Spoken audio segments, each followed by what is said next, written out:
Well, hello YouTube, it's me, Fortmaster, and welcome to a new Super Eye Patch Wolf reaction. This is the insanity of Gantz and why you should care. So this was a request I got a couple of days ago. Sorry, I couldn't find the comment of who actually commented it, but you'll remember who you were. And this got me thinking. I like, a lot of Super Eye Patch Wolf's videos, but after the first video of his that I watched, the ones, what was it, like what the internet did to Undertale or something? I only ever watched any of his, the newer videos that he put out, and never went back and actually saw the older stuff he put out before then. So here we are, this, older 6-year-old video, and, I want to see, how, granted, Super Eye Patch Wolf, he has a very distinct style. So, was that something he's had for a while, or who knows? Either way, I'm kind of interested to see what this is about. Granted, I think it's about either an anime or a manga or something. Never heard of Gantz before, so I'm going into this completely blind. But yeah, I guess we should probably get this thing started then. So yeah, of course, as always, original videos linked in the description if you haven't seen it yet for some reason. Corner video will lead to my Let's Play of the day, and if you like this video or any other video that I make, I'd very much appreciate it if you gave the video a like and subscribe to my channel, because almost 3/4 of the people that watch my videos aren't subscribed, and I'd very much like that to change, because my next big goal is hopefully at 10,000 subscribers. And if you want to support me, but don't feel confident about becoming a YouTube or Patreon member, feel free to use the Super Thanks option underneath all of my videos. But yeah, with all that out of the way, let's get this thing started then, shall we? Okay, picture this. You and a buddy are waiting for a train at your local train station when suddenly a homeless man falls down onto the tracks just as 3,000 tons of locomotive begins to barrel towards him. And being the upstanding young gentleman you are, you climb down onto the tracks in an attempt to save him, which you do, but both you and your well-intentioned friend are struck by the same train and killed. You are now dead. Oh no. Or are you? You awaken in a small apartment overlooking Tokyo's skyline with a group of other people who have all also recently died. Okay, so all of a sudden I just gotta say the fact that, pretty much, it seems like Super Eye Patch Wolf has had his video style for a long time. Honestly, because for me at least, if it wasn't for the video length and the upload date, I don't think I'd be able to, distinguish this from his newer uploads. In the center of the room lies a giant black orb which begins singing and speaking and tells you that your lives are now forfeit, and tasks you with hunting and killing this alien. You're armed with some highly advanced alien weaponry. I'm sorry, onion head? Rather revealing bodysuits before being teleported into the streets of Tokyo where the hunt begins. A hunt that seems simple at first until things go wrong. Things go very, very wrong. I just realized they that alien they're going after, it's Bart Simpson, isn't it? After a horrific struggle of which only a fraction of your team actually survives, you're teleported back to the apartment, each given point totals based on your performance, and hooray! You may now return to your regular life, but oh no, you have to come back next week and do the same thing again, and then again, and again, and welcome to Gantz. Oh god, so what is going on? What brought them back? Is it some sort of game? Or is it point totals? Oh god, why? What is going on?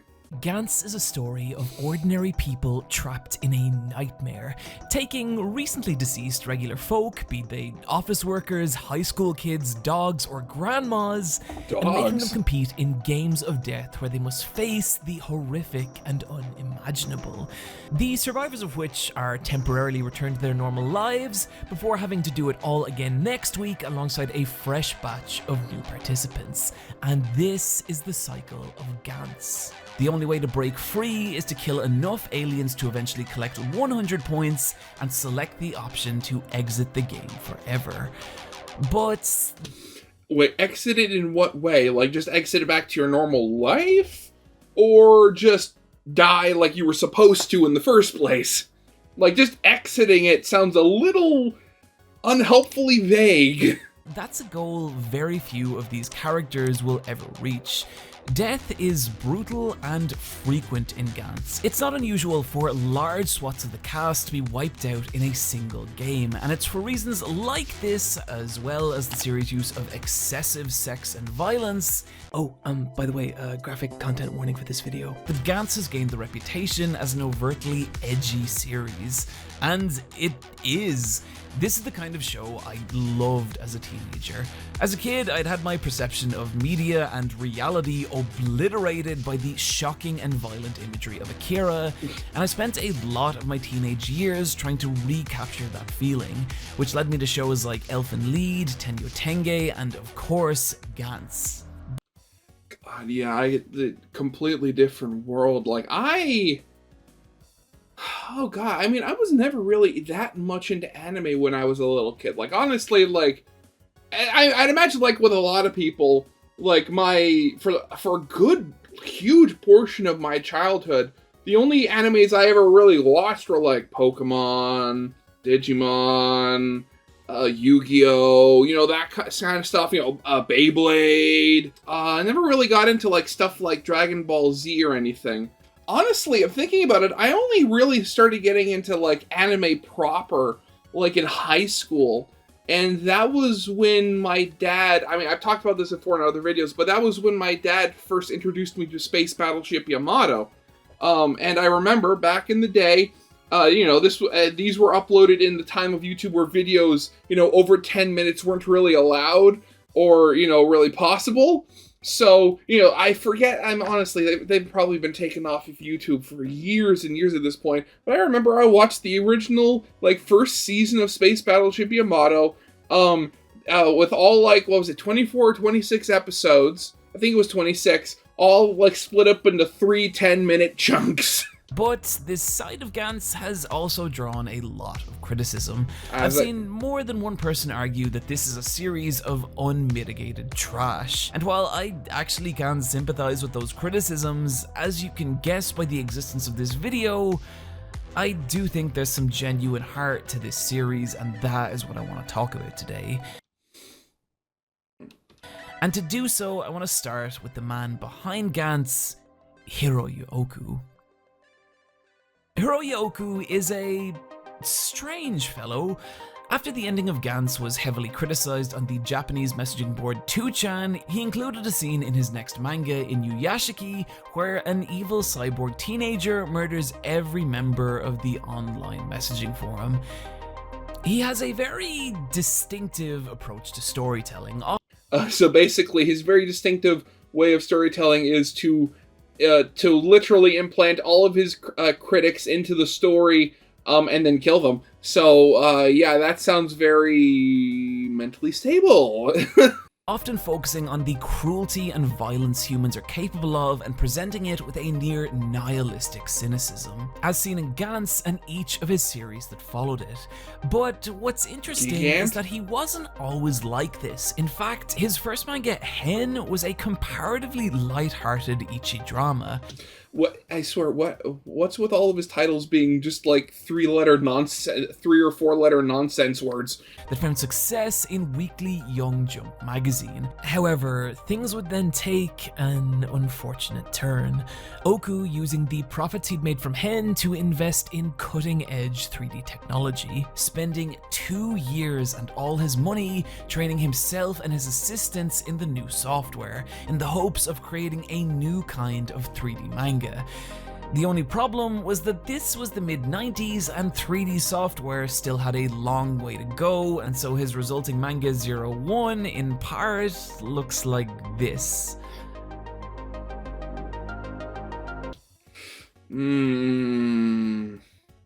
Yeah, I mean, honestly,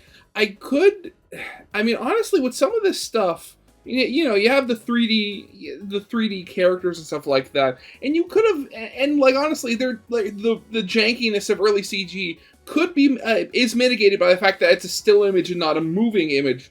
But at the same time, like, this seems like it would have been very much better done if it was like, maybe go back to it being black and white like a regular manga, and then like have the effects be drawn in, where you're using like the 3D model as the base for the scenes, and then you're like drawing in details. Like I could see that being a unique look. Yeah. 01 was cancelled after only 3 volumes, leaving Oku without income and on the verge of bankruptcy.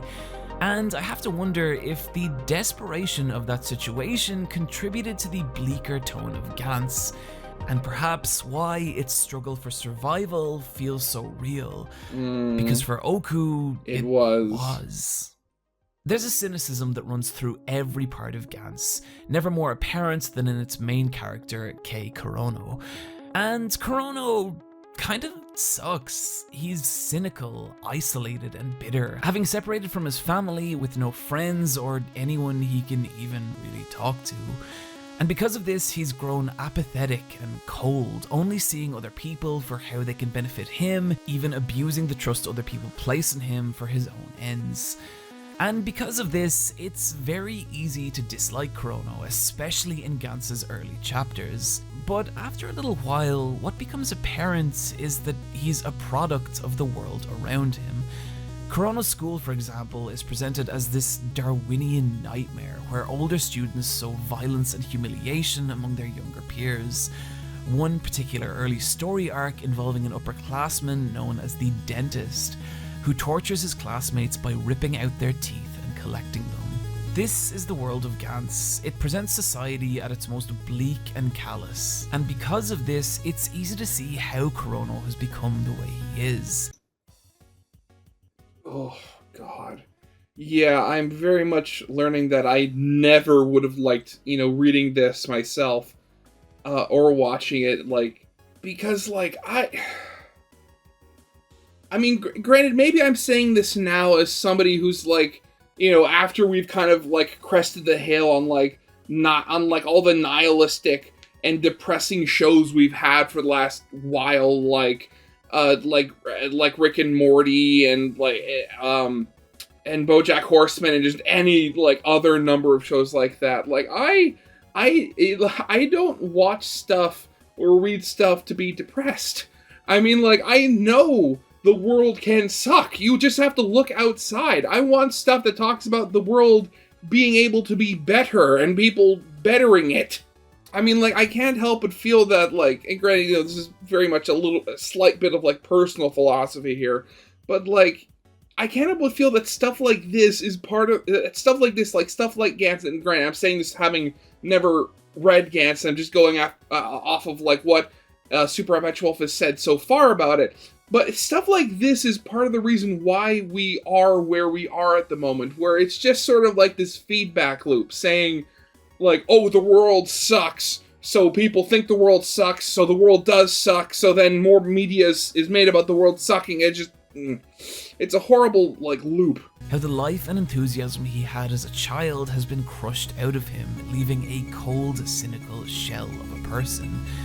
And in understanding this, it gives us a believable baseline from which we can watch Kurono grow over the course of the story. And that's a growth that starts when he's drawn into the game of Gantz.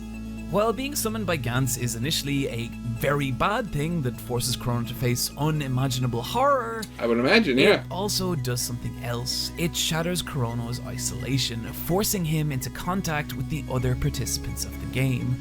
Their only hope for survival being to work together to overcome whatever danger the night brings. And so, slowly, over the course of the games, people start to rely on Kurono, and he in turn begins to rely on them, the group sharing a bond that is absent from Kurono's ordinary life. There's a chapter that illustrates this really beautifully, called Daytime Lantern, which starts with one of Kurono's teachers calling him a daytime lantern, i.e. that he is totally useless. The name catches on in a way that names tend to in high school, and he spends the rest of the day being harassed and insulted by his classmates. But then that evening, he's visited by his teammates from Gantz, who have come to look on him as their leader, and together they bound across rooftops and train for whatever challenge awaits them in the next game.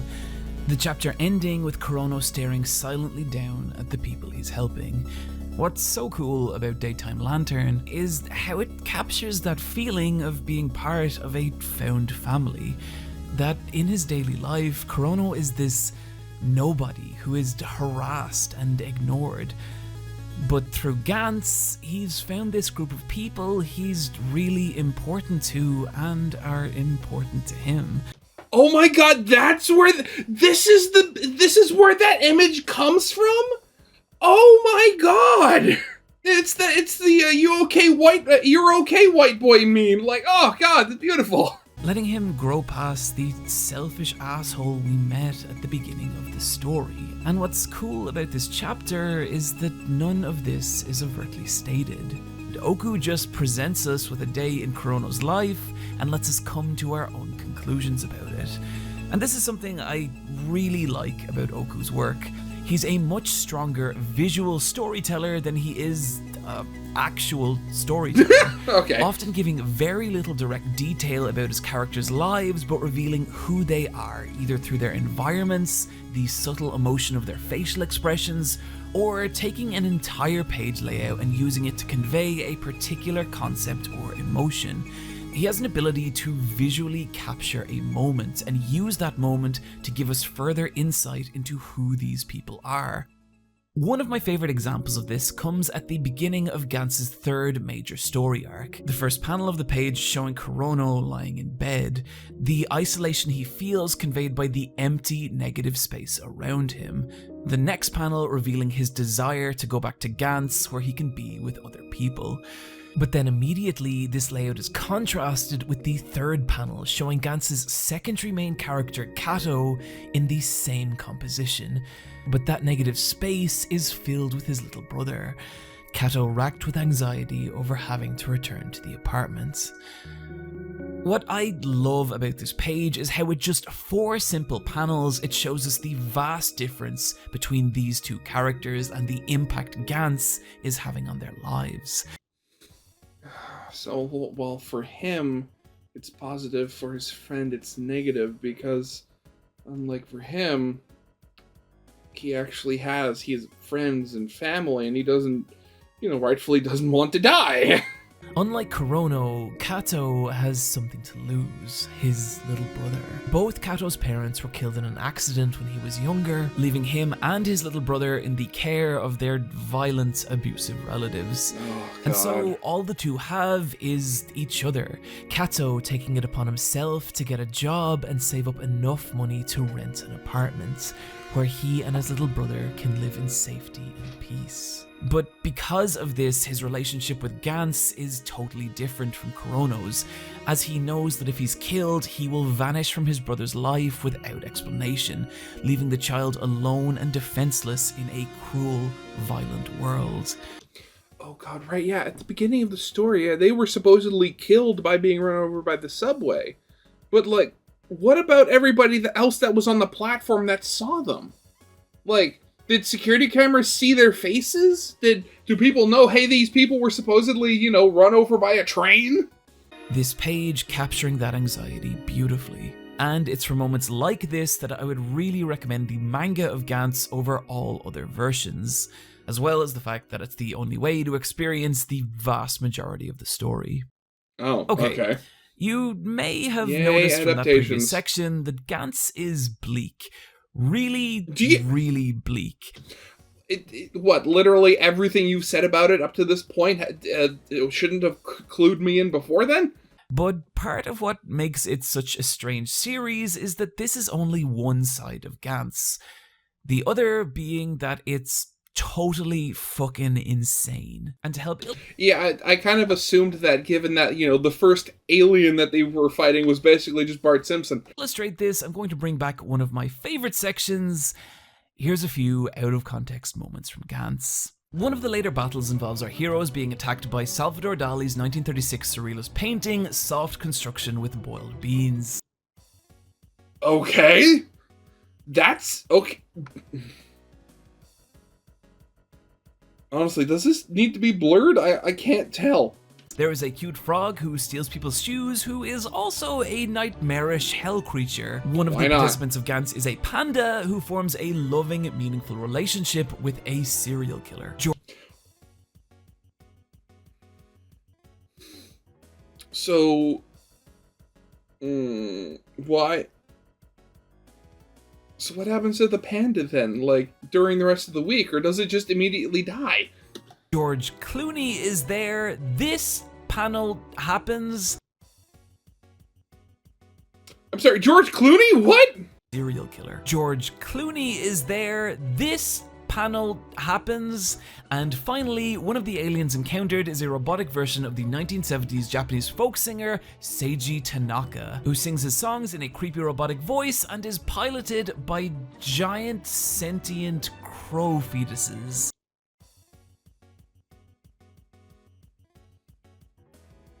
Man, John Tom, God, I know he said it as a joke, but like John Tron was right.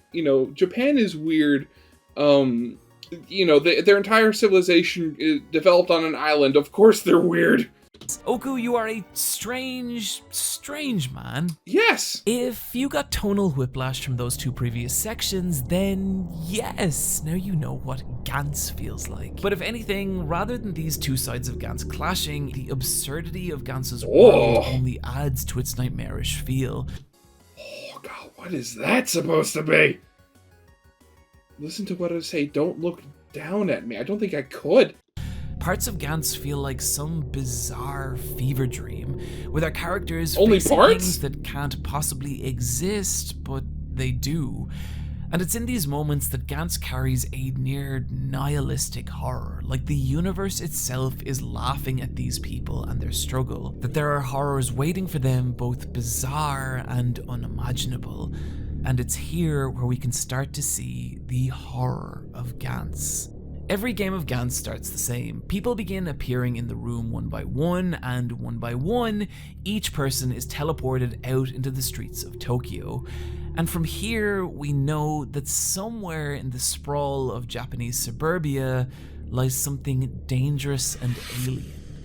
And there's always this... What, are they not told about what it is like at all? Moments when a character notices something strange in the distance. Oh no. Some vaguely humanoid figure emerging from the shadows. And there's such a tension to these moments, as there's no telling what these creatures are or how dangerous they might be. Honestly, it's one of those things I gotta research one day, because I know I've seen like on a lot of like Japanese like manga art and stuff like that, where you have like just the swirls. What is with the swirls? Like, where does that come from? They have this frightening, unknowable alien feeling, and that's a feeling that Oku communicates beautifully through his artwork. Put simply, he's exceptional at conveying creatures of raw visual horror. There's a lot of different ways a creature can feel frightening. Yeah, basically, make every single one of them a weird mishmash of the Thing and anything from H.R. Geiger. They can feel monstrous, they can feel ghostly, they can feel demonic, all of which play off different anxieties of the human condition to elicit different kinds of fear. Fear of violent animals, fear of death and disease, fear of religious ideology, and the fear that the creatures of Gantz specifically elicit is fear of the unknowable and the alien. There's a disturbing quality to the creatures of Gantz, some of which look nearly uncannily human and others abstract and horrifying. But all the while, there's always just human parts scattered everywhere. Why is this thing like a fish with 3 boobs? But either way, they all carry this unsettling level of realism, each one illustrated with a subtle sense of physicality, grounding the absurdity of their designs in the tiny details of their anatomy, Oku meticulously rendering individual strands of hair, folds of skin, and knots of muscle, and in doing so, sending our brain thousands of tiny subconscious messages that these creatures are real and physical. And this is unsettling, but particularly when Oku uses that nuanced eye for detail to draw our attention to sharp bared fangs, blade-like claws, and swollen, dense muscle, constantly reinforcing the idea that these creatures are powerful and dangerous. Yeah, again, just no, I never would have gotten into this myself. Whoa. Where they start to feel alien, however, is in their intelligence. These are not erratic beasts moving without purpose. These are sentient, intelligent creatures that think and feel and have emotion on par with our own. And it's this that makes them particularly disturbing. Most of the creatures of Gantz aren't aggressors, they're just beings trying to live their lives and blend in with human society, which is why they don uncanny disguises and cloak themselves in our mythology. They just wish to be left in peace, and so to them, we are the violent aggressors attacking without provocation. And so they seethe with emotion and hatred for the humans trying to kill them, and that emotion makes them terrifying, giving violent desperation to their actions, and in some cases even developing vendettas against the humans who hunt them. So what? God, I hope he goes into it, but what is Gantz specifically? Like, who started this whole game that's like just snatching people from the moment of their death and force them to play this game where they're hunting monsters and just want to be left alone?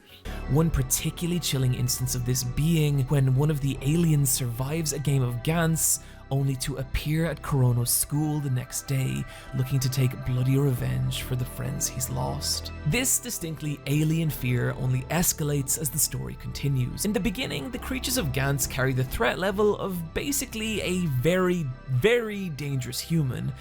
But as the games go on, we begin to encounter beings of sheer cosmic terror, creatures that cannot be understood or comprehended, invincible alien nightmares whose mere existence causes our heroes to question reality and if a god would ever truly allow such horrors to exist. And in these moments, Gantz becomes taut with a near existential terror. Adding to that feeling of horror is just how fragile the human participants feel, and again, this is something Oku elicits beautifully through his panel layouts. Well, I mean, besides the fact that they're in basically every single one of these panels that I've shown, you know, the human is always shown as like the smaller of the two.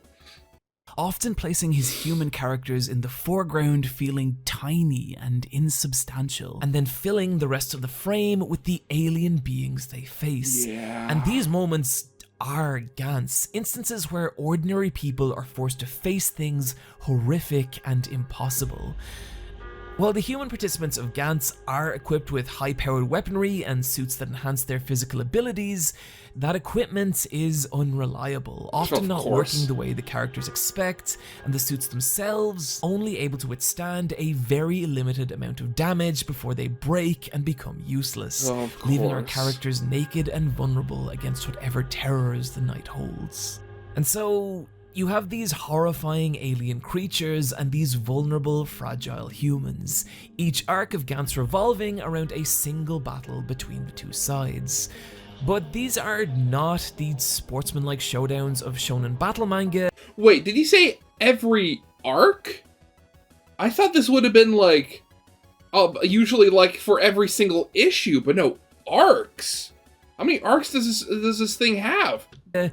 These are more like violent emotional car crashes where death is immediate and frequent on both sides. And throughout it all, there's this knowledge that neither side actually wants this, that there are forces beyond the control of both that have trapped them in this scenario, creating a deeply unfair, nearly nihilistic feeling that runs through Gantz. All sides are suffering and that the universe at large does not care. I think the only way I can properly show this is to actually take you through one of the arcs in Gantz. Oh and God, unfortunately, to do that, I'm gonna have to get kind of spoilery, so skip to here if you want to avoid. The Buddha arc comes at a point in Gantz's story when our protagonists have survived enough of these games that they're beginning to feel confident in their abilities. But straight away, there's a problem. With heavy casualties in the previous game, most of the people summoned by Gantz are brand new, i.e. people who have just died and have no idea what's about to happen. One of which is a Buddhist priest who insists that this is the afterlife and that people need to come practice sutras with him and not listen to Kurono or Kato. Oh no, oh, you're going to be the first one to die, aren't you? Oh God. He convinces everyone are evil demons trying to mislead them. Because of this, very few of the new recruits actually equip their suits, and so by the time teleportation begins, the team is left at a massive disadvantage. However, despite this, things go surprisingly well in the early stage. The aliens disguised as Buddhist statues are quickly identified and eliminated, helped by the fact that 3 of the newcomers are a gun otaku, a professional sniper, and a karate black belt, until the boss alien of the round is introduced. Each game of Gantz contains one alien that is exponentially more dangerous than the rest. And for this round, it's this thing, and this thing is a fucking nightmare, using its high speed and variety of bizarre, unpredictable attacks, as well as its ability to heal itself from injury, to massacre several members of the team, including some of the most experienced. And from here, the battle begins to take a nightmarish turn, as one by one the team fall to the invincible monstrosity, including Kurono himself, who during a brief skirmish with the creature has both his arm and leg severed, leaving him in a bloody pile on the temple floor as his life begins to bleed out. The only thing... Okay, God. Oh, God, this sucks. Of course, I mean, granted, it's standard story fare, pride cometh before a fall and all that, but, like, why? Why do you actually have to show it? You could buck the trend and just have it not happen. Nobody would blame you. Thing that can save him now is if he can live long enough for one of the other members of the team to defeat the alien and end the game, at which point he'll be teleported back to the apartment, his body fully restored. A hope that grows ever fainter with each passing second as life after life is snuffed out by the demonic statue, until only Kato is left. Kato, badly injured but desperate to save Kurono and return home to his little brother, fights the monstrosity with everything he has, sustaining heavy damage and even losing an arm, but just as things feel hopeless, he strikes one final, desperate, fatal blow against the creature. Only it's not fatal. The alien being emerges from its damaged shell and takes on the appearance of one of Kato's dead team members, and from here begins viciously beating and mocking an exhausted Kato. And just as the light starts to fade, Kato makes one final desperate attack, and it works. He kills the creature, ending the game. With its own sword. Kato can now return home to his little brother. He and Kurono are saved, only for the creature in one final hateful gasp to impale Kato before dying.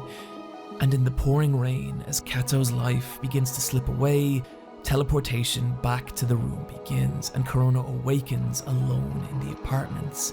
But then, in the silence of the empty room, he comes to a horrifying realization. Kato, along with every other member of his team, is dead. Oh, God, and I mean, great, this is gonna sound a little crass and uncaring for me, but, like, the one thing that makes me think of is, like, XCOM. I don't know how many times I've played where it's like you're getting so good, and then all of a sudden you get that one mission that's just a little too tough, and then you're left with one guy who actually survives the mission. He goes back, and then next time you're sending him out with nothing but rookies. Kurono is the only survivor. He is alone. What's so harrowing about this moment is that it's such a vicious, cold depiction of a character's worst fears coming true. Kurono starts off from this place where he has no one, and then after learning to rely on his teammates and even care for them, it's all taken away, and it's unfair and devastating and emblematic of the kind of nightmare that Gantz is willing to plunge its characters into. And in doing so, capturing those awful moments in life when our worst fears become reality, and it feels like we've lost everything. At this point, I'm guessing some of you are asking, what is the point to this? Is this just misery for misery's sake, or Seems is there like an it. actual message here? And before I answer that question, I think it's important to acknowledge something, and that is that Gantz will not be for everybody. No, you don't say. I was saying that exact same thing within the first 5 minutes of this video. And that's for a variety of different reasons. I enjoy Gantz a lot, and I'm not going to pretend I don't, but I feel it's also my responsibility to warn people that there are aspects of Gantz that they could find upsetting. Aside from the sheer level of violence and cruelty that we've already talked about, there's several aspects to the story that I could ignore as a teenager, but now, not so much. The early chapters are pretty terrible in how they treat their female characters, especially Kay, who gets a raw deal throughout. And this is something that improves slightly later on when much better female characters are introduced, but it can be pretty rough. Both the anime and manga have some pretty horrific depictions of sexual violence against both men and women. There's a pretty horrendous depiction of a gay man, and a absolutely bizarre instance of racial insensitivity, as well as multiple occurrences. Okay, I mean, even if that is, really racist, I just want to figure out what was going on in that one scene. Like, what was happening? Occurrences of mass violence, including a straight-up public shooting. This is something I've struggled with a lot in writing videos, and in particular this one. When does a piece of media cross the line when covering sensitive material, and when is it not okay? And Gantz, to me, definitely crosses that line. It frequently wanders into sensitive territory and uses it for shock value as opposed to building it into its narrative or exploring it in any kind of meaningful way. And this is a side of Gantz and Oku's writing in general that I really don't like. But rewriting this paragraph what feels like a dozen different times, including nearly deciding to not make this video, I've come to the conclusion that I am not the arbiter of what is and is not okay in media. I think that's a line each person needs to draw for themselves, and all I can do is flag that these issues exist in Gantz and to say that if you are uncomfortable with them, parts of Gantz are going to be very difficult for you to get through, and if you find them outright upsetting, then I think you should avoid Gantz entirely, as well as any of Oku's other work. Ugh. With that in mind, I want to now return to the question, what is the appeal of this series? And is there a point to the violence and misery? And I mean, I could see it as being, it's the whole thing of like, the world sucks, but you can't let that get you down. Like, eventually everybody has to die. Eventually everybody is going to die. You can't get depressed over that. You can't let it destroy you. Otherwise, what's the point of you even being here? And personally, I think there is. I think there is a heart to this nightmare, and to explain what that is, I want to use one final example from Gantz's story, and in particular, that of my two favorite characters of the series. Spoilers incoming. I don't care. Around halfway through Gantz, a new character is pulled into the game of death, Kaze, a tall, extremely powerful man who practices Bajikwan, a Chinese martial art that involves channeling your entire body weight into a single explosive strike. A style of fighting that he's become so proficient at that he's practically invincible. So it's One Punch Man before One Punch Man. Kaze is an unusual addition to the cast of Gantz. You have ordinary people like high school kids and office workers, and then all of a sudden you have this 80s shonen action hero dropped among them. And like those heroes, his motivation is simple. He wants to test himself against the strongest opponents he can find. A quest that's cut short when he's killed in a mass shooting, only to be brought back by Gantz and forced to participate in the hunts, where his monstrous fighting ability let him excel in the games of death. Finally, Kaze has found a battleground that lets him fight to his full potential, and he's content.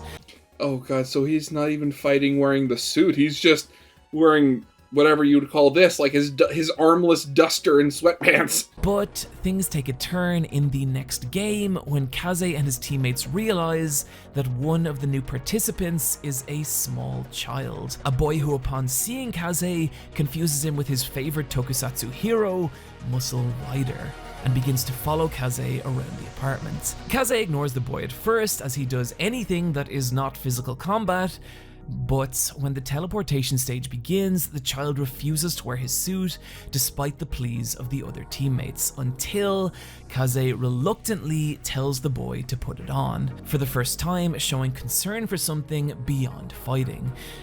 The child continues to follow Kaze, whom he still is convinced is his hero, Muscle Rider, and slowly Kaze softens towards the lad, who he finds out is named Takashi, with Kaze protecting Takashi for the remainder of the game. After which, Kaze even takes the boy in while attempting to find his parents. God, what even happened to the kid though? Like literally, the kid died. Like, his parents have to know that something is up. Till he learns how Takashi died, from being beaten by his mother's abusive boyfriend, his life slipping away alone in an apartment of squalor, calling out for his hero, Muscle Rider. Kaze, devastated and moved by Takashi's story, now takes the boy in as family, the two becoming inseparable. But then, in the beginning of the next game, things take a horrifying turn. Okay, so who's going to die? Is the kid going to die again? Or is Takashi? Takashi is the first one to be teleported into the battleground, leaving the 4-year-old alone on the streets of Osaka, vulnerable to whatever horror awaits. One of which emerges from the shadows and begins making its way towards the helpless boy. Takashi tries to run away, but it's useless. The creature catches him in its cold alien grasp, lowers its face to his, and closing its jaws around his tiny skull. Takashi is killed. Oh, wait, hang on. No, he isn't. Takashi, channeling all his power into a single devastating strike, destroys the creature by imitating the very movements he's seen Kaze perform countless times. And upon witnessing this, Kaze is overcome with emotion and love for Takashi, and he breaks down in tears. That love awakening a new strength in Kaze, now fighting not just for himself, but in the hope of one day freeing himself and Takashi from Gantz and starting a new life together in peace. Okay, so how does it end tragically after that? Because everything I've heard about this story, it cannot end nicely with that. It was in this moment that the message of Gantz clicked with me. No matter how awful or horrifying the world might seem, it's our connection to other people that let us survive it and make it worth surviving.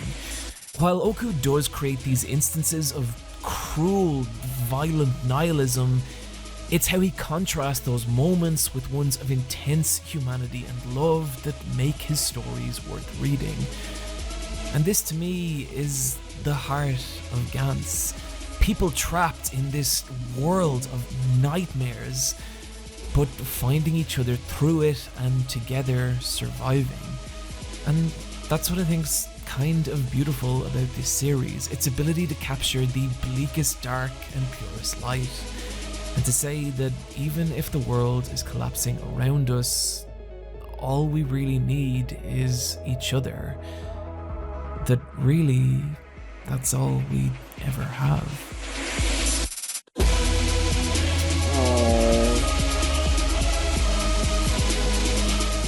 Friends, thank you for joining me today, and I really hope you enjoyed this video.